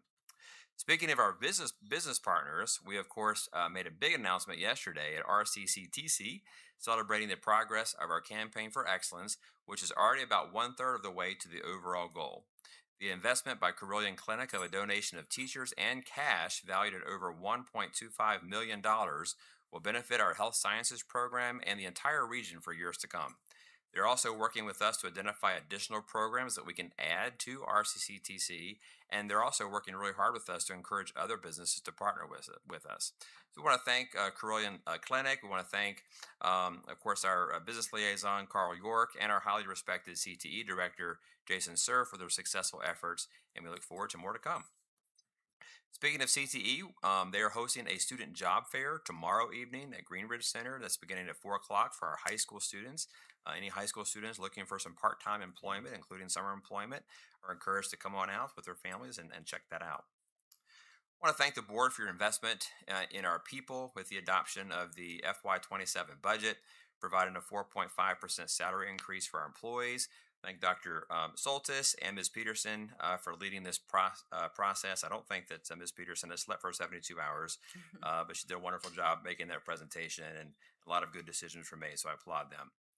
While we're not able to include some much needed investments in infrastructure such as school buses, maintenance, and technology due to a significant reduction in the amount of anticipated local funding, there's still much we're able to provide, and you've wisely kept as a priority the teachers and staff who provide a top-level education for our children in Roanoke County. And now, the moment you've been waiting for, we are ready to officially announce the winners of our annual March Madness contest. Now, the full video is on our website, including an inspirational appearance by the winning coach, Dr. Soltis, which is why he's raising his hands over there. But for the sake of time, Mr. Lineberger cut the video down. We're going to watch a short little version of that to announce the winners. Go cut Jamie out.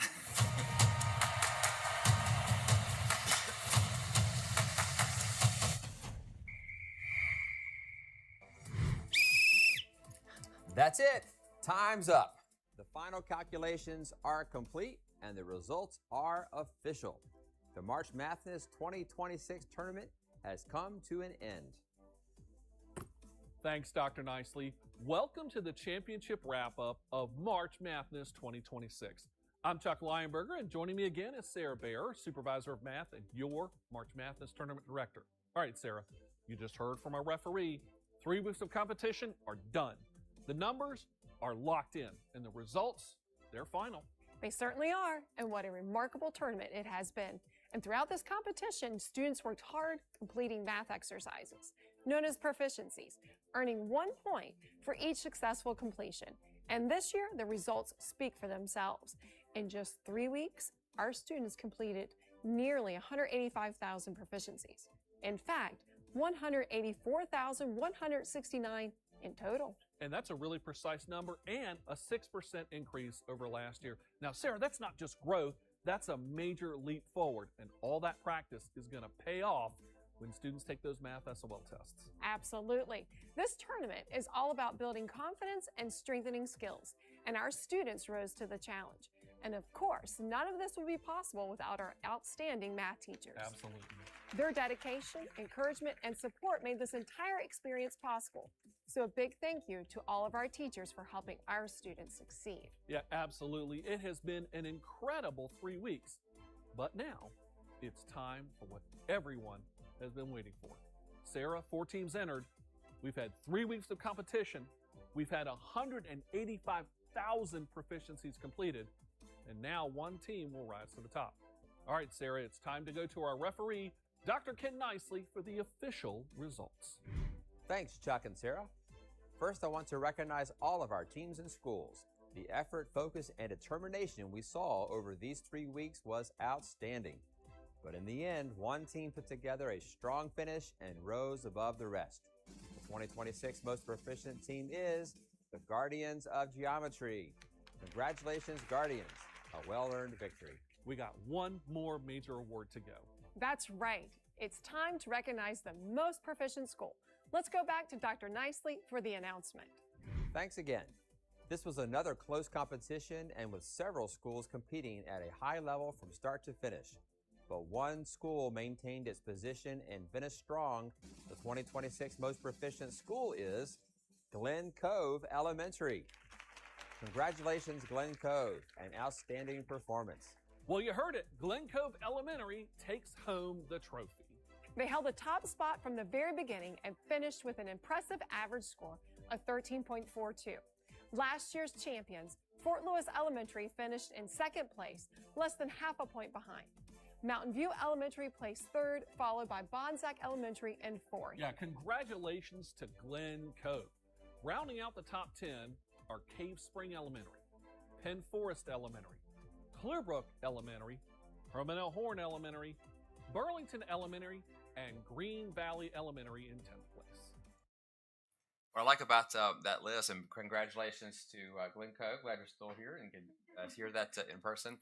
What I love about that list of the top 10 is you can see it's a wheel around the district, and so all parts of the district represented in that, and certainly to add, our math teachers really led the way in making sure that our students getting their practice in and go into the spring testing well prepared. In all fairness, in interest of time, and I know we're running late this evening, but we did have to cut out Dr. Soltis' winning coach speech. So anything you want to add, Coach Soltis? He guaranteed a win next year. You're still going to coach the Guardians? Dr. Nicely, my grandson at Herman L. Horn says it's rigged. He says they should have won. They were in the top 10s. They did still pretty well. That's all I have. Thank you very much. Thank you.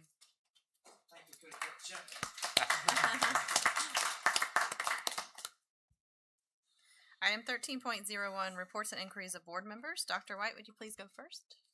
Yeah, sure. Thank you. And it's been a long night, so I'll keep it as brief as I can. But I do want to also welcome everybody back. I know spring break was recently. I hope everybody had a safe and enjoyable week, even if spring break was a little mixed with winter break in there. And also, congratulations again to all of the students, teachers, and staff recognized tonight. Phenomenal list of achievements today. truly reflects the hard work, and we've already touched on this a couple times tonight, but the hard work and dedication of the people behind the scenes and in the classrooms making the difference and helping the students achieve these milestones is truly amazing.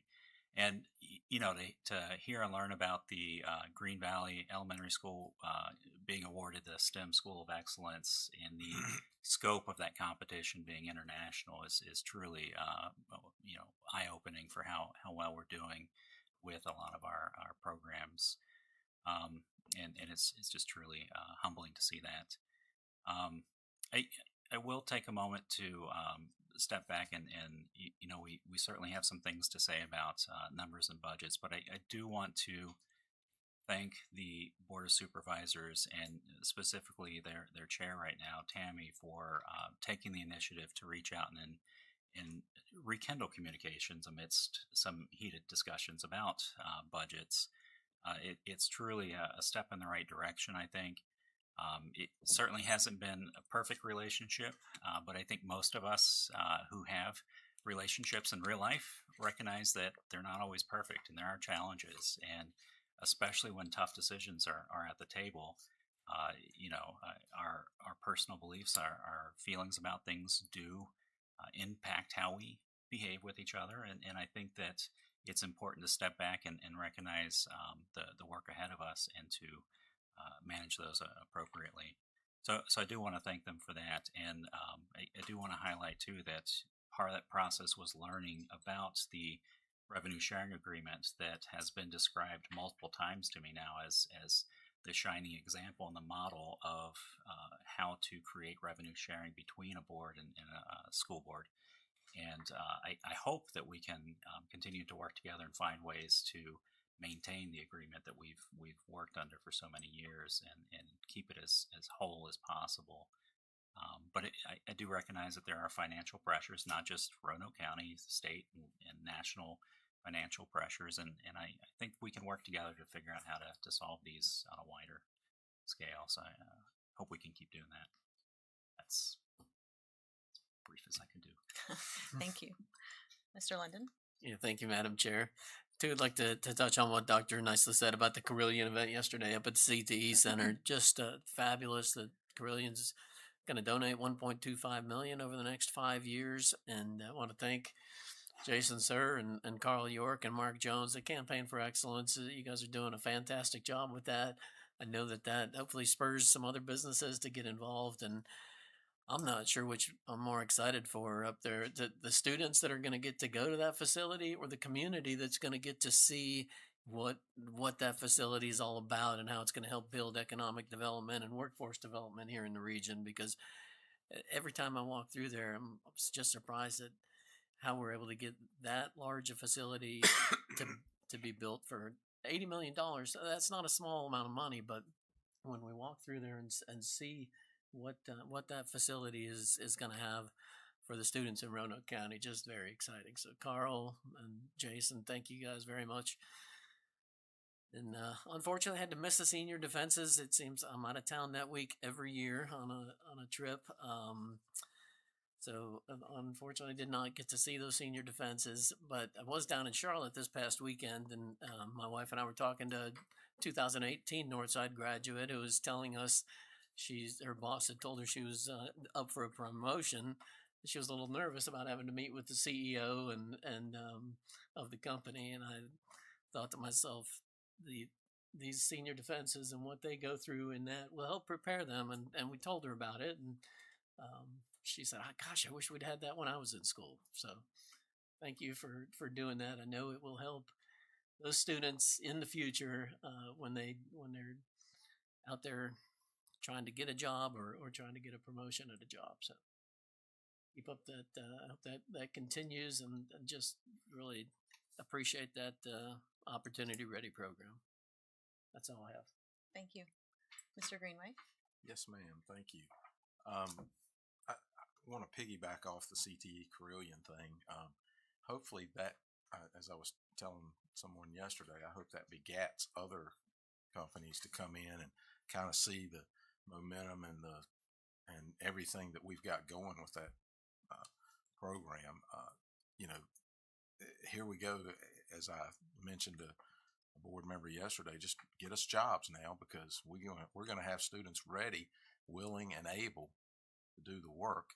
And this is our attempt at helping in economic development, right? And I did hear the discussion too, and I know we're at the infant stages, but the adult development, to be able to do some of that in the evenings. We should use this thing 24/7 if we can. It's just a wonderful. You think about this. You got 5 school board members in various districts with all this infrastructure issues that need to be addressed. You were able to get 5 school board members to start the process to build a CTE. And we had to have the fund. We couldn't do the funding within what they give us, but that was amazing for us to be able to come together and say, okay, we're going to have to push this back. We're going to have to push this back, but we can get this done. And for Roanoke County, this is a huge piece. And thank you guys for yesterday. I think it went very well. Carillion was great. I can't remember. I'm terrible with names. I can't remember the name, but they were wonderful and gracious, and seemed like it said that there's more to come, which I thought that's huge. The largest employer, well, not the largest, we're probably that, but one of the largest in the area, to say, hey, we hope this is just the tip of the iceberg. So that's a wonderful event, and thank you for kicking that off. Hopefully we get some other companies and come in here and piggyback off that. Want to say that I missed the self-defenses too. I did get to see it last year. That's phenomenal. Wish we had that when I was in school as well, because I think it prepares you in so many ways. Public speaking already is, even today after doing this for these years, public speaking's tough. And so just that aspect of it, let alone that then the material that you have to put together to bring to bear, it's just amazing. And these students are like, they're seasoned veterans. That's what's shocking to me, is how well prepared they are. And, so we appreciate that. And those are things that I bet you don't get in other high school. I just think those are innovative things. The sea change framework, all that stuff. Dr. Nicely, you deserve a lot of credit for bringing a lot of that to bear. But thank you. And I think that's something that will just benefit these kids as we go forward. Also, we got a little book up here. You might have mentioned that in your comments, and it was very, because I thought, but, so it says it takes a village to raise a 21st century graduate. Well, you've heard me say this, it took a village to raise me. So I'm going to read this and thank you for sharing, and congratulations on the award, by the way, too. So, lots of good things happening here. And I want to leave it with, Mr. White brought up the discussions. I give Tammy credit. She reached out, maybe after she had reached out to all of y'all, but she did reach out to me, and we had a good discussion. Again, doesn't mean we'll change things, but at least there's an adult at the table now. I just feel like, the last 5 or 6 years, we haven't had joint meeting, and I don't know when. So, we got to stop acting like 2-year-olds. We got to act like adults. Come to the table. I'll stop calling you names when we have a discussion, and let's move forward. We're not going to like everything everybody has to say, right? There's opinions that used to be what made us great. Let's go back to what made us great. When I came on, we would have those meetings and we'd have discussions, and people would say things that maybe weren't popular but were constructive, and you heard them and you thought, hey, that's something to think about. So let's go back to joint meetings. Quit this non-transparent 2x2 or chair, so we don't have to have the media and we don't have to have everyone else come in and listen to our discussions. I want you to hear our discussions. I think it's helpful and it's meaningful. So that's it. Great things are happening at Roanoke County Public Schools, and we need to promote that. Thank you. Thank you. Mr. Hudson? Well, I don't think anybody left much for me to talk about, as usual. But yeah, absolutely have to recognize Carillion. That is an amazing donation, and to think more to come. I'd like to thank Carl and Jason there. Thank you very much for the hard work that you guys are putting in to get these donations. They're much needed to get this program up and running. I'd like to recognize our teacher here that's still here, I believe, Katie Smith, for her Teacher of the Year award for the Roanoke Valley chapter of the VSLA. She's an example of what we've been talking about pretty much all day, right? That our staff is really what makes this organization great. So thank you, Katie. Congratulations. And also to Glen Cove for the math award. That's awesome. Thank you, Ms. Baker, for all your hard work. I love visiting and seeing all the things that you do there to create such a positive environment in that school. And I think, again, with the Literacy Award, it's just another example of what we're doing and how accomplished we are. Obviously, Glenver, state champions. I can't tell you how many state champions we've had this year. I think we're going to have to get another sign built out there, Mr. Soltis, because we're filling it up. It is it's an amazing thing to see our athletes, and I know Joey is moving on to Radford here. He committed the other day to run track there, and that's just amazing. We have a great community and a great support staff that really coach these kids and help them reach their potential, as well as Northside. Same thing. I can't leave them out. I know I've seen, is it Kristen Hunt? That's the coach, or Kristen? She's amazing. I've seen her so many times come in here, presenting these kids and winning championships after championships. It's just a testament again to their hard work and dedication, because we all know that coaching doesn't pay for the hours that you work. If you calculated up what you get paid to coach, it's like pennies on the hour. You're probably losing money. So it's their heart and hard work and dedication to the kids that really make the difference. And again, thank this board. I want to thank the board and recognize, this is my 5th year on the board, and each year we have prioritized pay raises because, like Dr. White and others have mentioned, we are way behind if you look at state and national pay studies. We're aware of that, and we're doing everything we can, cutting in some places that sometimes make us a little uncomfortable, but we do realize that our staff have to be prioritized. That's the number one thing in order to recruit and retain the best. So thank the board, and thank Susan again. I know we thank you a lot. Maybe a lunch would be great. Maybe we can take you to lunch one day, because I know you and your staff have worked very hard. And Jim, I know you've worked very hard on a lot of the items there in your division, but just like to thank everybody and recognize that everybody's doing an amazing job, and I'm just impressed day by day and very proud to serve next to you guys. Thank you. Thank you. Well, Dr. Nicely and I wrapped up our last visits to Cave Spring schools, and this was our last time to visit schools together, so I'm a little sad about that. We went to Clearbrook Elementary, Cave Spring Elementary, and Cave Spring Middle School. One of my favorite things that we saw was the Buddies program at Cave Spring Elementary. So they have kindergarten students matched with 5th graders, and they were meeting that day, and so they were going out on the playground together, and these kids were so excited. The 5th graders were just as excited as the kindergartners. So they get together and do things like going on the playground or reading together, and I think it's great for all of the students. So that was really fun to see. Dr. Soltis and Dr. Franklin, who's the principal at Glenver High School, and Ms. Leftwich, who's the principal at Bonsack Elementary, and I were able to visit Piper School District in Kansas City just a few weeks ago. This is part of the Carnegie Foundation Future of High Schools grant that we received as one of 26 school entities. So we were able to visit them and see their schools and see how they're implementing what they call the portrait of a graduate. And they incorporate real-life experiences like internships, apprenticeships, special projects with local businesses and organizations to enhance the academies and the things that these kids are learning in the classroom. I felt like we left with a lot of information, a lot of ideas, some things that we feel like we can come back to Roanoke County Schools and implement here. So it was a great trip. As Dr. Nicely mentioned, we did meet Jenna Conway, who's the State Superintendent, and Dr. Jeffrey Smith, the Secretary of Education for Virginia. We were able to meet them after they had done the CTE tour and saw some of the senior defenses, and they just were so impressed. They kept telling us how impressed they were with our students and with the CTE Center, so it was great to hear how impressed they were with our school system. And as far as the senior defenses, I was able to sit in on several of them at Cave Spring High School. I was so impressed not only with our students, but with the staff at Cave Spring High School. They did an amazing job. It was well organized. It was so welcoming when we came in. The staff really showed a lot of support for our students and their families, so I was just really impressed. The seniors did a wonderful job. They were poised and confident. These kids not only have to present they also are questioned at the end, which I find so impressive.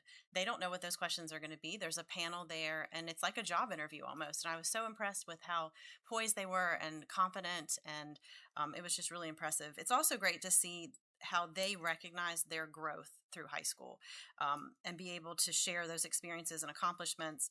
They were also so well articulate. They were able to articulate the ways in which they can demonstrate the skills of the Sea Change framework, like collaboration, communication, and critical thinking. So it's just really impressive. I think the best part, though, was that their parents were invited, and it was emotional to see these parents and how proud they were of their students, of their kids, and it was just really awesome to be a part of it and see that process happening. So just want to say again, congratulations to all of our award winners tonight. We have so many talented student and staff members, and so it's great to see that. Again, thankful for this board and the staff for being able to put together this budget under difficult circumstances. I feel good about what we were able to do, and I'm glad that we were able to work together and accomplish that. So if there is nothing else, meeting adjourned.